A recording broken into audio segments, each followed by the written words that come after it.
नमस्ते मित्रांनो, सोमेश रत्न यूट्यूब चॅनलमध्ये आपल्या सर्वांचं पुन्हा एकदा स्वागत आहे. मंडळी, आपण रेल्वेविषयी नवनवीन माहिती घेत असतो. सध्याला आपण आषाढी वारीसाठी पंढरपूरसाठी सोडलेल्या स्पेशल रेल्वेबद्दल माहिती घेत आहोत. आपण आज नागपूर मिरज या रेल्वेची माहिती घेणार आहोत. ही गाडी नागपूर, पंढरपूर, मिरज अशा मार्गाने धावणार आहे. ही गाडी 4 आणि 5 जुलै रोजी नागपूर येथून सुटणार आहे.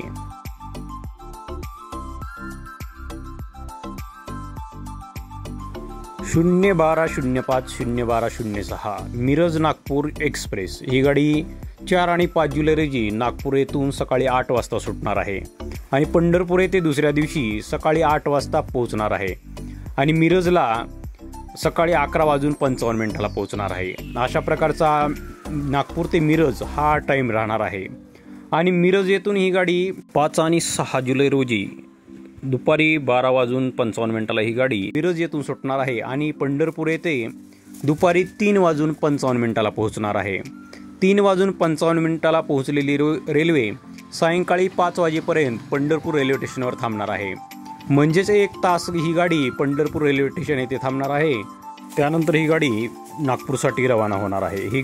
नागपूर येथे ही गाडी दुसऱ्या दिवशी 12:25 पोहोचणार आहे. ही गाडी नागपूर, अजनी, वर्धा, पुलगाव, धामणगाव, चांदोरी, बडनेरा, मूर्तिजापूर, अकोला, शेगाव, मलकापूर, भुसावळ, जळगाव, चाळीसगाव, मनमाड, अंकाई, कोपरगाव, बेलापूर, नगर, दौंड, कुर्डवाडी, पंढरपूर, सांगोला, म्हसोबा, डोंगरगाव, जत, ढालगाव, कवठे महाकाळ, सलगरे, अराग आणि मिरज अशा प्रकारचे स्टॉप घेऊन ही गाडी धावणार आहे. विदर्भातील लोकांना पंढरपूरची वारी घडावी यासाठी मध्य रेल्वेने या रेल्वेचं नियोजन केलेलं आहे. ही गाडी नागपूर येथून 4 आणि 5 जुलै रोजी सुटणार आहे आणि पंढरपूर येथून ही गाडी 5 आणि 6 जुलै रोजी सुटणार आहे आणि 6 आणि 7 जुलैला ही गाडी नागपूर येथे पोहोचणार आहे. अशा प्रकारे 2 दिवस ही गाडी पंढरपूरसाठी धावणार आहे आणि पंढरपूर येथून 2 दिवस ही गाडी नागपूरसाठी धावणार आहे. त्यामुळे विदर्भातील लोकांनी या रेल्वेचा जरूर फायदा घ्यावा. ही गाडी विदर्भातील खूप शहरांना जोडण्याचं काम करणार आहे. नागपूर, अजनी, वर्धा, पुलगाव, धामणगाव, चांदोरी, बडनेरा, मूर्तिजापूर, अकोला, शेगाव, मलकापूर, भुसावळ, जळगाव, चाळीसगाव, मनमाड, अंकाई, कोपरगाव, बेलापूर, नगर, दौंड, कुर्डवाडी, पंढरपूर, सांगोला, म्हसोबा, डोंगरगाव, जत, ढालगाव, कवठे महाकाळ, सलगरे, आराग, मिरज अशा प्रकारचे या गाडीला स्टॉप देण्यात आलेले आहेत. त्यामुळे सर्व वारकऱ्यांना या रेल्वेचा फायदा होणार आहे आणि पंढरपूर येथील मिरजला जाण्यासाठी या गाडीचा खूप चांगला फायदा होणार आहे.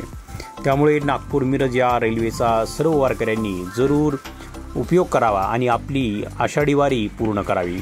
या रेल्वेमुळे सर्व वारकऱ्यांना कमी खर्चामध्ये ही वारी घडणार आहे. त्यामुळे सर्व वारकऱ्यांनी या रेल्वेचा उपयोग करून रेल्वेला जरूर सहकार्य करावं. अशाच नवनवीन माहितीसाठी सोमेश रत्न यूट्यूब चॅनलला जरूर फॉलो करा. चॅनलवर नवीन असेल तर चॅनलला जरूर सबस्क्राईब करा. धन्यवाद.